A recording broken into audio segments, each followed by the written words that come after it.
자, 그럼 오늘 이어서 어기야. 근데 꼭 시작하려고는 책이 안 보이더라. 여기 있네. 자, 일단 집합의 원소의 개수 관련된 거 간단하게 지금 설명하고 오늘 명제집 조금 들어갈게요. 문제 좀 풀고 가면 좋겠는데 일단 중간에 좀 가야 되는 친구도 있고 하니까 설명 위주로 먼저 나간 다음에 문제를 좀 푸는 쪽으로 그렇게 한번 진행을 하겠습니다. 일단 이제 원소의 개수는 뭔지는 알지? 그지? 그러니까 어떤 집합이 있는데 집합이 원소가 예를 들어서 A, B, C가 이렇게 있다라고 얘기했을 때 요거를 이제 원소 나열법으로 이렇게 표기를 한 거잖아요. 그때 이 원소가 뭐인지도 좀 중요하지만 이 원소가 몇 개를 가지고 있는지도 중요해서 이렇게 넘버의 약자 n을 쓴 다음에 이 가로 안에 집합을 넣어주면 원소의 개수가 이렇게 튀어나온다고 선생님이 얘기를 했었어요. 그죠? 자, 그럼 이제 우리가 무슨 기호를 배웠냐면 이 합집합 B라는 기호하고요. 그 다음에 교집합 B라는 기호, 이 몇 가지 기호들을 배웠단 말이죠. 그죠? 그럼 얘의 원소의 개수 구하는 걸 한번 배워보자. 약간 이런 얘기예요. 자, 그럼 먼저 A 합집합 B의 원소의 개수를 한번 구해 볼 거거든요. 요거는 A의 원소의 개수를 구한 다음에 B의 원소의 개수를 더해요. 그런 다음에 겹쳐지는 거의 개수만큼만 빼주면 됩니다. 그죠? 자, 이게 일견하게 바로 보자마자 당연하지 이렇게 생각하는 친구도 있을 텐데 좀 헷갈리는 친구도 있을 테니까 벤 다이어그램을 통해서 한번 이해를 좀 도와보자. 자, 이렇게 A, B가 이렇게 있을 때 그죠? 여기 이쪽 부분을 우리가 A 빼기 B 부분이라고 얘기하거든요. 그리고 이쪽 부분을 B 빼기 A 부분. 그 다음에 여기 겹쳐지는 이 부분 있죠? 여기를 A 교집합 B 부분 이렇게 얘기를 합니다. 자, 그때 이 원소의 개수 1, 2, 여기 3 이렇게 놓고선 한번 봐보세요. 1과 3을 더한 거죠? 2와 3을 더한 거죠? 우리가 지금 구하고 싶은 거는 1, 2, 3의 값을 더하는 거야. 자, 그럼 이게 중복이 되니까 하나를 빼준 거라고요. 별로 어렵지 않지? 그지? 어렵지 않지? 네, 얘는 외워야 됩니다. 외워야 되고 그리고 너무 당연한 얘기를 보면 자, 전체 집합의 원소의 개수가 있을 때 이 값은 A의 원소의 개수하고 A가 아닌 애의 원소의 개수합과 같다. 이것도 너무 당연하지? 그지? 그래서 보통은 이렇게 많이 쓰죠. 여집합의 원소의 개수는요, 전체 개수에서 A를 빼면 돼. 이렇게 얘기를 합니다. 됐습니까? 여기까지? 그죠? 그래서 외울 게 몇 개 없는데, 그 중에 하나가 요거예요. 괜찮죠? 그래서 문제 조금 잠깐 풀어보고 한번 가볼게요. 이게 굉장히 산수 문제이기 때문에 벤 다이어그램 그려서 적극적으로 해줘도 되고요. 아니면 그냥 공식 외운 걸 토대로 그냥 문제를 풀어주셔도 돼요. 그거는 이제 여러분들이 선택을 하면 되는데, 그냥 이해를 돕고자 선생님은 이제 벤 다이어그램을 한번 그려볼게요. 자, 말은 안 했지만 원소의 개수를 적을 거야. 원소를 적는 게 아니라 원소의 개수를 적을 거고요. 전체가 그냥 30개가 있다라고 나와 있군요. 이때 A의 개수가 20개 있는데 보통 A, B에 대한 벤 다이어그램을 그릴 때에는 겹쳐지는 부분이 있도록 그리는 게 일반적인 방법이에요. 자, 그리고 여기가 20개, 여기가 15개. 근데 여기가 9개 이렇게. 그러면 인간이면 알 수 있는 여기 몇 개? 11개. 여기 몇 개? 6개를 바로 쓸 수 있겠죠? 됐습니까? 자, 그럼 요걸 다 더해보세요. 몇 개 있어요? 26 이렇게 있죠? 그럼 여기 A 합집합 B가 아닌 부분이 몇 개 있어야 돼요? 4개가 있어야 되잖아요. 지금 구하는 게 뭐죠? A의 여집합, 교집합, B의 여집합의 원소의 개수가 뭐냐? 이렇게 물어보는데 이거는 드모르간 법칙을 통해서 생각을 해보면 A 합집합 B의 여집합이라는 사실을 알겠죠? 그럼 A 합집합 B가 아닌 거니까 4개가 나오겠지? 이렇게 구한 겁니다. 괜찮죠?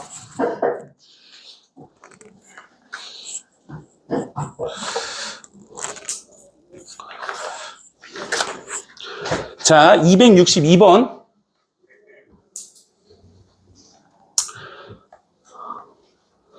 그냥 상식적으로 좀 생각을 해주시고 접근해 주시면 돼요. 여기는 예전에 선생님이 얘기했었다시피 중학생 애들이 풀었던 거라서 너무 그렇게 고난이도의 두뇌를 쓰는 게 아니야. 그냥 단순하게 생각하면 되거든요. 단순하게. 자, 해볼게. 약간 산수적인 문제가 좀 많다.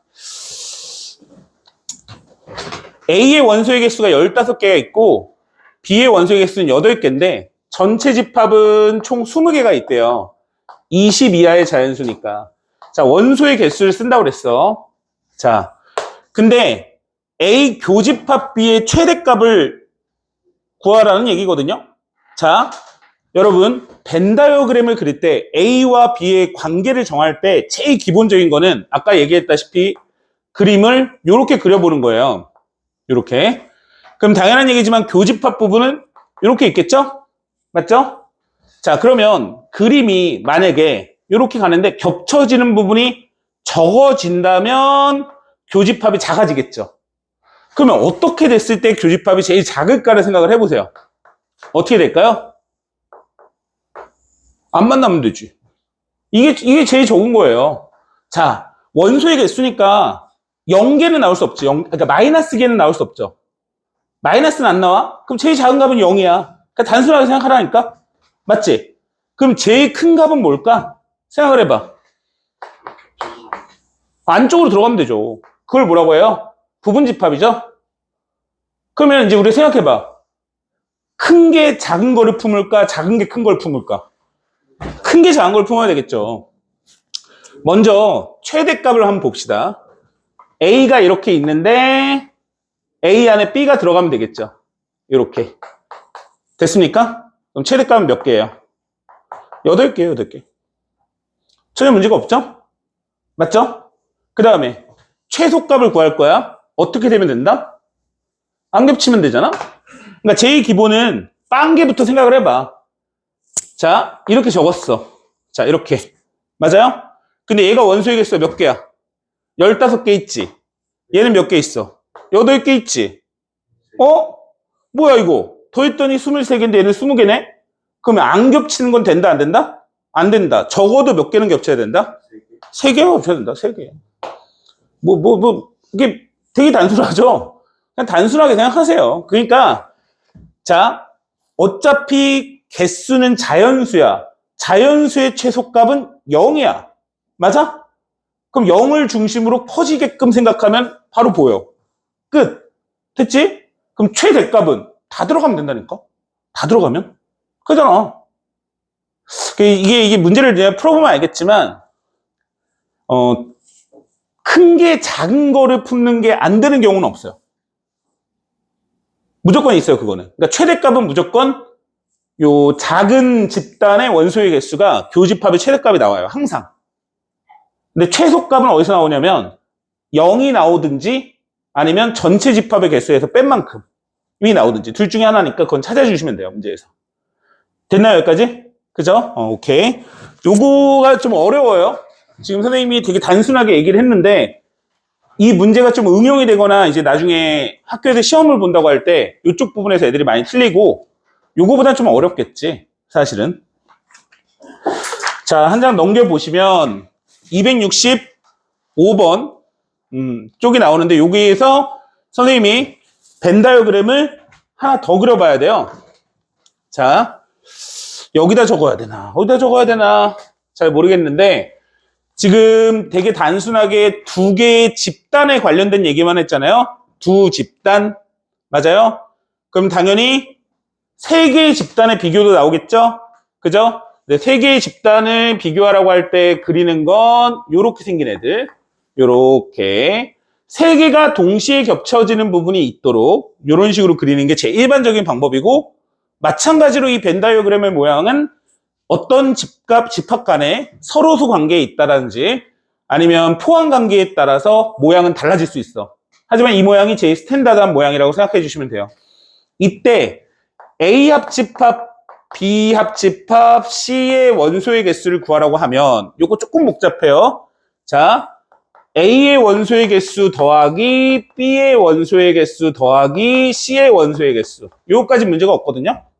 근데 여기에다가 A 교집합 B의 원소의 개수를 빼주고 B의 원소 겹쳐지는 부분도 깨줘야 되고 C의 원소에 겹쳐지는 부분도 빼야 돼요. 이렇게. 근데 이렇게 세 번을 빼게 되잖아요. 그럼 무슨 일이 벌어지냐면 가운데 겹쳐지는 부분을 너무 많이 빼서 다 빼버린 게 돼버리거든요. 그래서 여기다가 A 교집합 B 교집합 C를 더해줘야 된다 라는 얘기입니다. 이건 조금 복잡하지? 자, 왜 그런지 한번 볼까? 조금만 볼까? 자, 여기 1, 요쪽 부분이 1, 그 다음에 여기 2, 여기 3, 여기 적고, 여기 4, 5, 6, 이렇게 적은 다음에, 가운데 부분 있죠? 가운데 부분 A, 이렇게 적어 볼게요. 그냥. 자, 여기가 14A5, 246A, 5, 3, 6A 다 더했죠, 여기? 맞죠? 빠지는 걸 보라고, 빠지는 걸. A를 중심으로 보자. 여기에서도 A가 한 번 나왔고, A가 한 번 나왔고, A가 한 번 나왔지. 하나씩 있지. 근데 여기서 봐봐. A 교집합 B에도 4번하고 A를 빼요. 이렇게. 맞죠? B 교집합 C에서도 6번하고 A를 빼요. 이런 식으로. 그 다음에 여기서도 5번하고 A니까 A를 한 번 더 빼요. 그럼 A가 없죠, 여기까지. 근데 우리가 지금 구하고 싶은 거는 다 나와야 되잖아. 그러니까 A를 한 번 더 더해줘야 된다. 이런 얘기예요. 이해 가시죠? 심심할 때 집에서 혼자 해보면 딱 맞아 떨어져요. 그지? 그러니까 이 공식은 알고 있어야 돼. 그지?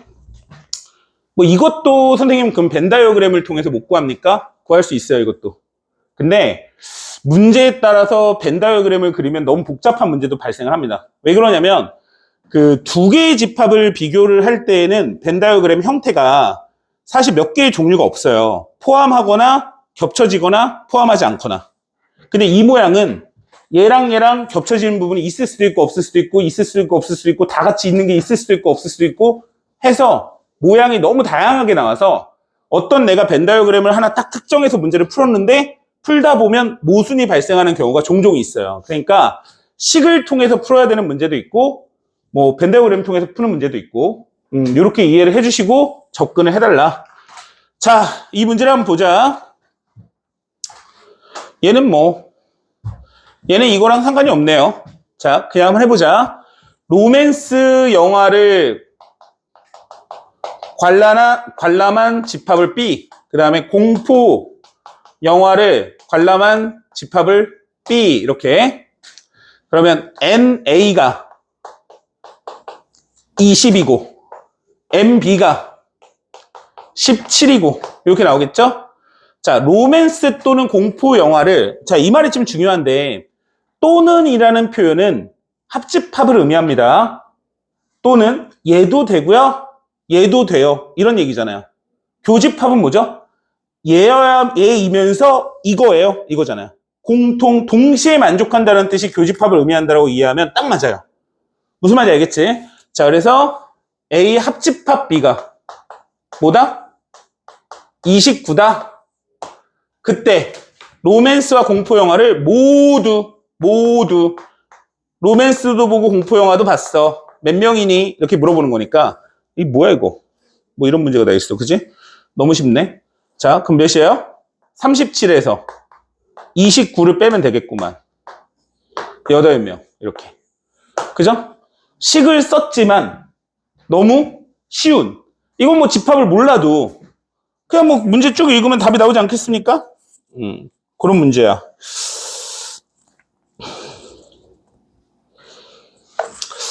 나머지는 뭐 좀 이따 이제 문제를 조금 풀어볼게요. 알겠죠? 오늘 이제 명제 조금 나가볼 건데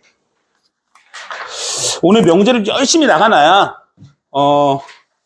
또 다음 시간에 토요일날 명제가 또 아름답게 끝납니다. 그죠? 우리 저 엘리트반 같은 경우에는 수요일날 명제가 끝났는데 괜찮았나요? 명제? 좀? 귀엽던데. 뭐 그렇게 어렵지는 않습니다.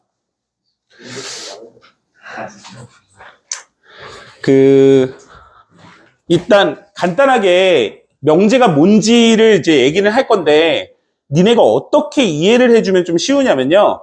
집합이라고 하는 거는 우리가 어떤 수학을 할 때 어떤 범위값, 라운더리를 정해놔야지 뭔가 계산을 할 거 아니에요. 그러니까 예를 들어서 이제 우리가 초등학교 아이들이라면 자연수의 범위 안에서 답을 구해 나가고, 맞죠? 그리고 이제 우리가 중학교, 고등학교 올라가면서부터는 실수 범위 안에서 답을 구해 나가죠. 그러니까 그러한 범위값을 잡으려면 어떤 집합이라는 체계를 이해를 했어야 돼요.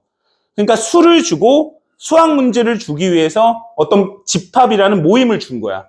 그런데 문제를 내려면 정확하게 문제의 의미를 이해하게끔 너네한테 문제를 제시를 해줘야 되죠.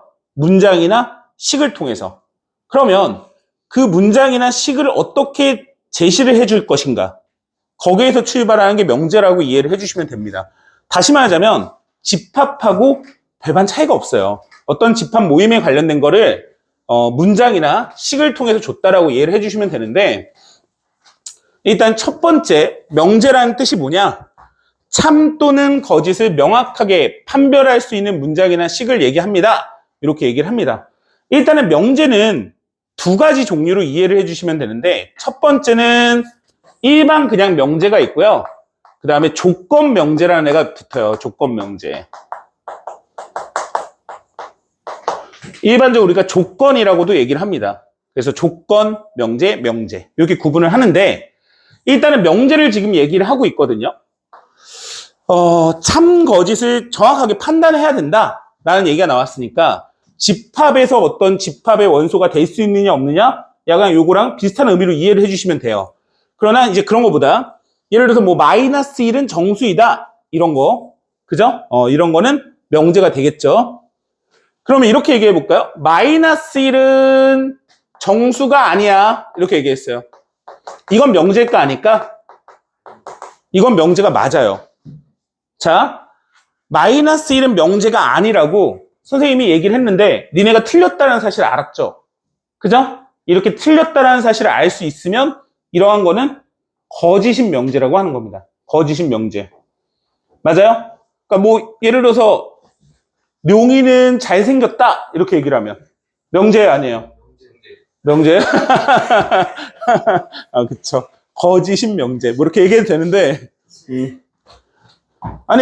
근데 사실은 그거는 이제 우리끼리는 뭐 알 수는 있겠지만, 용의가 또 반대할 수도 있고, 얘기가 이제 뭐 다양하게 나올 수 있기 때문에 그건 명제라고 할 수가 없는데, 뭐 그래서 용의는 여자친구를 10명 사귀었다. 이런 얘기를 해요. 그럼 이거는 명제가 맞는 거죠. 이건 명제가 맞는 겁니다. 그러니까 사실은 어떤 명제를 얘기할 때 참, 거짓을 판단할 수 있는 근거가 중요한 거지, 이게 맞고 틀리고는 중요하지 않아요. 물론 명제인 상태에서는 맞고 틀리고를 당연히 중요하게 봅니다. 맞고 틀리고 당연히 중요하게 봐요. 자, 근데 예를 들어서 이런 거 있다고 해볼까요? x는 3이다 이런 거 나왔어요. 이건 명제일까요? 아닐까요? 이건 명제가 아닌 거예요. 왜? 수 x는 3, 뭐가요? x는 3이잖아요. 그러니까 x가 3이 되면 명제가 되고 3이 아니면 명제가 안 되죠? 그러니까 답이 틀리게 되죠? 그러니까 이런 건 어떤 조건에 따라서 참거짓이 판단이 되죠? 그런 건 이제 조건 명제라고 하고 이걸 조건이라고 부르는 거예요. 좀 헷갈리나? 자, 참고로 얘기하면은 우리가 이제 얘기하는 것들은 거의 조건 명제라고 이해를 해주시면 돼요. 무슨 말인지 알겠어요? 어떤 조건 선상에서 얘기를 하잖아요. 그죠? 그래서 조건 명제에 대한 얘기를 하기 시작할 거고, 자, 명제를 배우면서 제일 중요한 거는 정의, 증명, 정리를 조금 이해를 해봐야 되는데, 정의라고 하는 거는 용어의 뜻을 명확하게 정한 문장이라고 얘기를 하죠. 저거는 있잖니? 자, 이렇게 약속을 한 거야. 이미.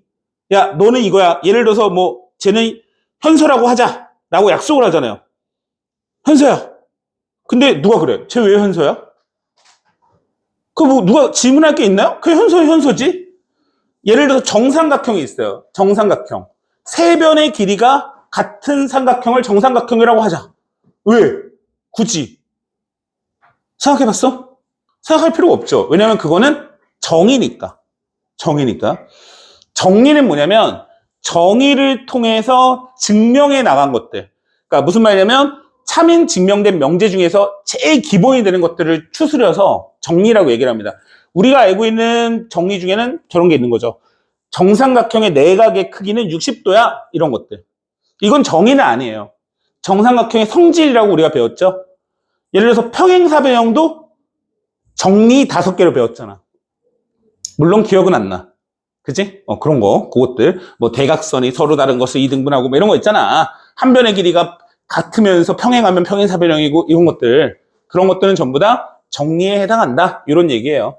뭐 별로 선생님 요 단원에서 요거 관련된 게 정의냐 정리냐 이렇게 물어보는 문제가 없어요. 잘 안 내는데 일단 알고는 계시라고 이렇게 얘기한 거고, 이게 전부 다 어떤 정의를 우리가 딱 하나의 기준점을 잡아놓고 이걸 가지고 증명해 나간 것들이라고 이해를 해달라는 얘기예요. 예를 들어서 2점을 이은 선분은 직선은 유일하다. 뭐 이런 것들. 그죠? 한 직선밖에 존재하지 않는다. 이런 거에 대한 증명하는 것들, 이런 것들이 전부 다 수학에서 시작을 하는 거죠. 지금 조건과 진리집합에 대한 얘기가 있는데 엄밀히 말하면 조건 명제에 대한 얘기죠. 문장을 포함하는 문장식이 문자의 값에 따라 참 거짓이 정해질 때 이 문장이나 식을 조건이라고 얘기를 한다. 그리고 진리집합에 대한 용어가 나왔는데 전체 집합의 원소 중에서 어떤 조건이 참이 되게 하는 모든 원소의 집합을 진리집합이라고 한다. 자, 그러니까 조건 명제에서 진리집합이 좀 중요하게 쓰여집니다. 왜 이렇게 얘기하냐면 우리는 지금부터 문장으로 어떤 명제를 얘기해요. 조건을 얘기해요. 근데 그 조건에 대한 거를 수학적으로 계산을 하려면 그 문장이나 식이 맞고 틀리고를 판단을 내려야 되잖아요. 그죠? 그러려면 그 명제에 해당하는 모든 참이 되게 되는 원소들을 수학적 기호로 표기를 합니다. 그게 뭐냐면 집합이라고 이해를 해주시면 돼요. 무슨 말 이해 가시나요? 무슨 말인지 이해 가세요? 자, 그래서 진리집합을 구하는 게 이 문제의 제일 핵심적인 부분이라고 생각하면 되고요. 저기 뭐 예를 들어서 우리 뭐 x는 4의 약수이다 뭐 이렇게 나왔잖아요. 그러면 4의 약수라는 부분이 나왔을 때 4의 약수의 진리집합은 1, 2, 4가 된다라고 얘기를 하는 겁니다. 그죠? 그럼 사실상 요거는 이제 참거짓을 지금 판단할 수 없는 조건인데 앞에 쪽에 뭐라고 나올 거냐면 x가 2면 x는 4의 집합이다 이렇게 나왔다면, 그죠? 그러면 참인 명제가 된다라고 얘기하는 거예요. 말이 조금 어렵니? 조금 어렵지? 조금 어려워, 조금. 자, 그래서 지금 무슨 과정을 거치고 있는 거냐면 수학적 기호로 집합을 배운 다음에 문장으로 식으로 얘기를 하고 있어요. 그러면 어떤 문장이 지금 말하고 있는 명제가 수학적 기호로 어떻게 쓰이는지 바뀌는지에 대한 얘기를 할 거거든요. 그래서 많이 쓰이는 용어 중에 뭐가 있냐면 부정이라는 용어가 좀 있어요. 부정한다는 건 뭐냐? 아니다 라는 뜻이죠. 말이 아니다. x는 4의 약수가 아니야. 이렇게. 자, 간단하게 얘기하면 어떤 P라는 명제를 내가 임의로 잡으면 P는 X는 4의 약수야. 이렇게 얘기를 합니다. 그러면 이 P라는 조건에 대한, 조건 명제에 대한 진리집합을 구하라고 하면 방금 전에 1, 2, 4라고 이렇게 구해주는 거예요. 이렇게. 그죠? 근데 지금부터 우리는 부정을 배울 건데 부정이 얘기하는 건 납피 이렇게 얘기합니다. 납피. 알겠죠? 물결을 치고 납피라고 하는데 납피가 의미하는 건 x는 4의 약수가 아니야 이렇게 얘기하는 거예요. 그죠? 무슨 말 이해 가십니까? 그러면 얘의 진리집합은 뭐가 될까요? P의 여집합을 구해가 되는 거예요. 그죠? P가 아닌 거니까. P는 1, 2, 4라는 4의 약수야. 4의 약수가 아니야. P의 여집합이 된다. 이해 갔죠? 자, 뭐 부정에 대한 얘기는 뭐 많이 얘기를 하겠지만 뭐 기본적인 것들을 좀 예시를 들면 뭐 X가 유리수다. 부정을 하면 x는 무리수다 라고도 얘기를 하는데, 이렇게 쓰는 것보다, 흑백으로 쓰는 것보다 유리수가 아니라고 쓰는 게 조금 더 정확해요. 그죠? 이거는 절대 안 틀립니다. 예를 들어서 자연수야 라고 했더니 누가 자연수가 아니다라고 안 쓰고 정수야 이렇게 쓴다든지, 그럼 틀리죠. 왜냐면 자연수, 정수 말고 다른 게 존재할 때. 무슨 말인지 이해 가시죠? 자, 그리고 x가 1보다 커 이렇게 나왔으면 얘를 부정하면 1보다 작거나 같아 이렇게 쓰는 거예요. 됐죠? 뭐 마이너스 1에서 x가 2 사이에 있어. 얘를 부정하면 x는 마이너스 1보다 작거나 같거나, 또는 x는 2보다 크거나 같아. x가 3이야 를 부정하면 x가 3이 아니야 라고 하는 겁니다. 됐습니까? 그죠?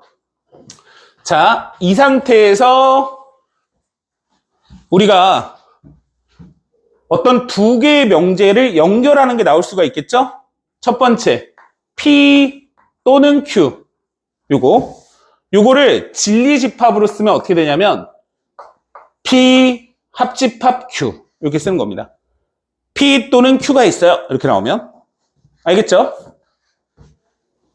민수 괜찮니? 어려워? 괜찮아? P and Q. 이렇게 나오면 P 교집합 Q 이렇게 쓰는 거야. P 그리고 Q 이해 가죠? P 또는 Q 이렇게 됩니다.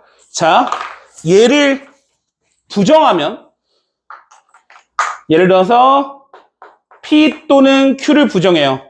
P 또는 Q가 아니야 라고 하면 얘는 뭐랑 같냐면 P가 아니거나 그리고 그릭으로 바뀝니다.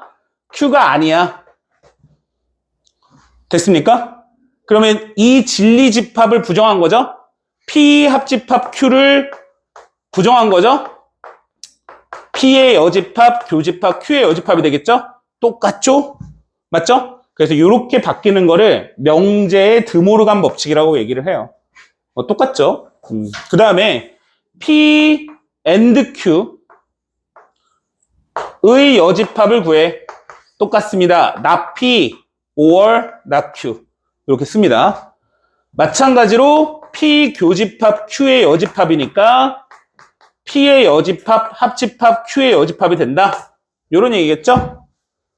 됐습니까? 그죠? 자, 지금 선생님이 뭘 썼냐면 어떤 명제를 쓴 다음에 그 명제의 진리집합의 표현을 썼고요. 그 명제를 부정 한번 해보고 그 명제를 부정한 것과 그 진리집합을 부정한 값이 같다라는 사실을 보여준 거예요. 여기까지. 됐습니까?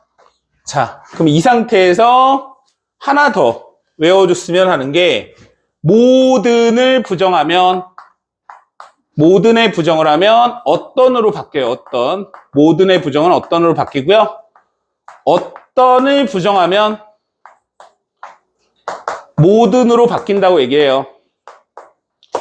모든을 부정하면 어떤으로, 어떤을 부정하면 모든으로. 뒤에 쪽에 있어요.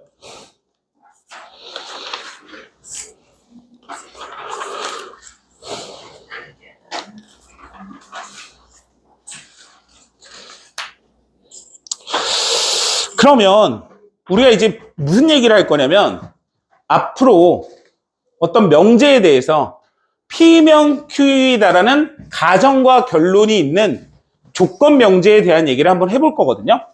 그죠? 명제의 가정과 결론이라고 얘기를 합니다. 이렇게 적어주는데, 얘가 뭐라면 P이면 Q이다 이렇게 얘기하는 거야. 요거를 줄여서 이렇게 적습니다. P이면 Q이다. 됐습니까? 그죠? 이렇게 얘기하고요. 뭐 X가 3이면 X제곱은 9이다 이렇게 적는 겁니다. 이런 얘기입니다.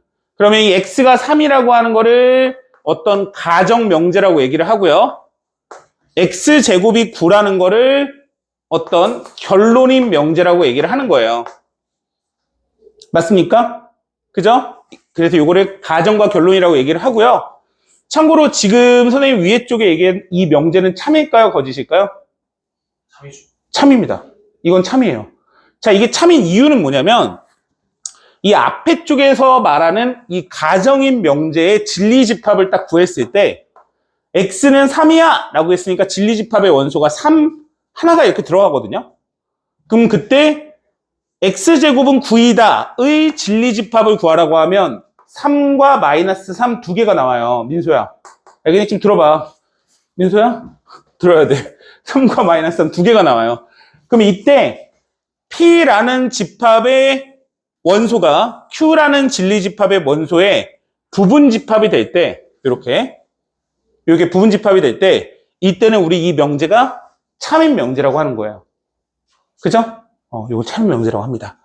자, 뭐 예를 들어서 반대로 한번 써볼까요? x제곱이 9이면 x는 3이야. 거짓이 된다는 얘기죠. 맞죠? 왜? x가 마이너스 3일 수도 있잖아. 맞죠? 무슨 말인지 이해가죠? 그래서 반드시 이 앞에 쪽에 해당하는 명제의 진리집합을 구해서 뒤에 쪽에 해당하는 명제의 진리집합을 구한 후 포함관계를 확인하면 이 명제가 참 거짓을 판단할 수 있다는 얘기예요. 자, 우리가 뭐 저번 시간에 이제 성제가 빠져서 선생님이 예시를 좀 성제를 들었는데, 예를 들어서 성제는 바보다 이렇게 얘기를 하면 이거는 참인 명제다 라고 얘기를 하는데, 이게 왜 참인 명제라고 얘기를 하느냐, 예를 들어서 바보라고 하는 이러한 진리집합이 있는데 여기 뭐 승기도 있고 그 다음에 성제도 있고 용의도 있고 태양이도 있고 뭐 다 있다가 가정해봐. 이렇게 다 있어. 그지? 그러면 성제라고 하는 진리집합의 원소는 성제밖에 없죠. 그죠? 바보라는 집합의 부분집합이니까. 그러니까 얘는 참이야 이렇게 얘기한다고요. 근데 얘를 거꾸로 뒤집었을 때를 보세요. 바보는 성제지 이렇게 얘기해요. 사실 이런 표현 되게 많이 쓰거든요, 니네들이. 그죠? 예, 바보 성제지, 바보는 성제지 이런 얘기 쓰잖아요. 그죠? 이게 거짓인 거죠. 바보의 원소는 성제다. 무슨 말인지 알겠습니까? 바보는 성제다. 왜 틀렸어요? 왜 틀렸지? 그 지금 보면 얘네들도 다 바본데 사실은. 그죠? 근데 만날 때마다 야 너는 성제구나 이렇게 얘기하는 건 똑같죠. 무슨 말 이해 갑니까? 그죠? 그래서 반드시 앞에 쪽 말이 뒤에 쪽 말에 포함이 돼야지 수학적으로 봤을 때 참이라고 얘기를 해요. 그러니까 이 명제를 좀 지속적으로 계속 하다 보면 약간 똑똑해져, 사람이. 그리고 누가 말하잖아? 넌 수학적으로 틀렸어. 왜? 네 앞에 말은 뒤에 말에 포함되지 않거든? 이렇게 얘기를 하거든요. 자꾸 그런 식으로 얘기하면 재수없다는 소리는 들어도 약간 똑똑해 보여요. 원래 진짜 그래요. 근데 잘 이 얘기를 듣고서 집에 오늘 가서 어머니 하는 말을 이렇게 쫙 들어보세요. 그러면 엄마가 앞뒷말이 조금 이렇게 포함관계가 좀 틀린 얘기들이 한 10에서 20% 정도 가끔 들리거든요. 그럼 그때 한번 딱 내비켜 보세요. 저 맞는 거 아니야? 그지? 그럴 수 있죠. 자, 요 밑에 쪽에 해당하는 것들은 선생님이 얘기를 했고요. 앞에 A단계부터 좀 문제를 풀고 갈 건데, 용이는 가서 문제를 좀 풀어보세요. 어차피 문제는 해야 될 것 같으니까 이렇게 하고, 여러분들은 잠깐 선생님이랑 같이 문제를 좀 풀고 얘를 좀 이어서 볼게요. 앞에 풀어요? 다 풀어와야죠. 필요적도 안 배우지 않았어? 우리 시간에 배웠구나. 자, 그러면 잠깐 끊었다가 문제 좀 선생님이 같이 풀고 좀 볼게.